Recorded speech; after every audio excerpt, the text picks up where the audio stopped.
नमस्कार, मैं हूं कोमल सिंह और आप देख रहे हैं इंडिया विराट न्यूज। आइए नजर डालते हैं इस वक्त की खास खबर पर। जालौन में यमुना का कहर, खतरे के निशान से 4 मीटर ऊपर बह रही नदी, 50 गांव में घुसा पानी, 30,000 लोग प्रभावित। जालौन में बाढ़ की स्थिति लगातार गंभीर होती जा रही है। यमुना नदी का जल स्तर लगातार बढ़ रहा है और अब यह खतरे के निशान से लगभग 4 मीटर ऊपर बह रही है। जिस तरीके से यमुना बढ़ रही है, उससे अनुमान लगाया जा रहा है कि 1996 का रिकॉर्ड भी इस बार टूट जाएगा।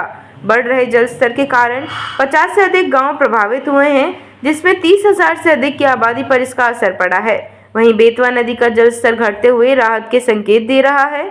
जालौन के माधवगढ़, कुठौन और कालपी इलाके में यमुना नदी का जल स्तर लगातार बढ़ रहा है। बाढ़ नियंत्रण कक्ष से प्राप्त आंकड़ों के अनुसार 1 अगस्त की सुबह 6 बजे तक यमुना का जल स्तर 111.420 मीटर तक पहुंच चुका है, जो कि 108 मीटर के खतरे के निशान से लगभग 3.4 मीटर ऊपर है। यमुना का यह स्तर 25 अगस्त 1996 को दर्ज हुए ऐतिहासिक उच्चतम स्तर 112.1980 मीटर के बेहद करीब पहुंचता दिखाई दे रहा है। रात 1 बजे से सुबह 6 बजे तक हर घंटे जल स्तर में क्रमशः वृद्धि दर्ज की गई है, जो स्पष्ट संकेत है कि आने वाले समय में बाढ़ की स्थिति और भयावह हो सकती है।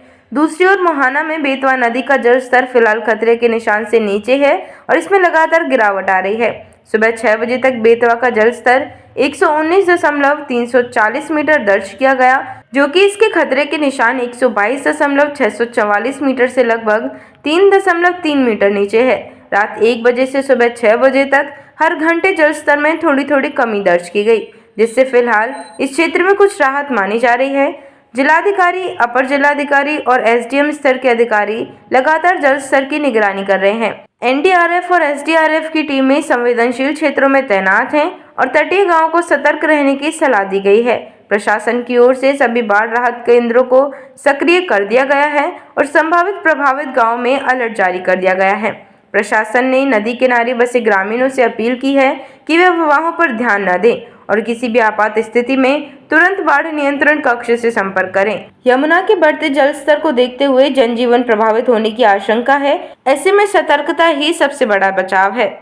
4 गांव पूरी तरह से प्रभावित हैं, जहां की हम लोग हर तरह की व्यवस्था कर रहे हैं, सूखा राशन भी और जरूरत होने पे वहां पे सामूहिक रसोई की ही व्यवस्था। दूसरा की चिकित्सीय व्यवस्था भी उन गांव में की जा रही है। इसके अलावा अगर हम पूरी तहसील की बताऊं तो 8 जगह हमारे केंद्र खुले हुए हैं, जिसमें कि मेहरा ब्लॉक में भी है। और एहतियात के लिए जिन गाँव में ऐसे सूची बनाई गई है, जिन 6 गाँव में ऐसा है कि यातायात का संपर्क मार्ग जो टूट गया है, आबादी बची हुई है, तो एहतियातन वहां भी नाव की व्यवस्था की गई है। हमारे पास अयोध्या से 6 स्टीमर आ गए हैं और आज शाम तक 6 स्टीमर और मिलने की पूरी संभावना है, रास्ते में है। और जो स्थानीय स्तर पर जनता का सहयोग मिल रहा है, जिससे कि नाविक को उनके प्रतिदिन के पेमेंट के आधार पर हम लोगों ने हायर किया है। हाई लेवल इसका कितना हो, कितने पे बह रही है? जो हम लोगों के पास ऑफिशियल सूचना है कि लगभग 113 मीटर 96 में आई थी, आज अभी 111 मीटर के आसपास पहुंच गए हैं। लेकिन यह भी सूचना है कि रात्रि 8 बजे के बाद से जल स्तर घटने की संभावना है। आज के लिए बस इतना ही। ऐसी ही देश और दुनिया की तमाम छोटी बड़ी खबरों को देखने के लिए जुड़े रहिए इंडिया विराट न्यूज के साथ। नमस्कार।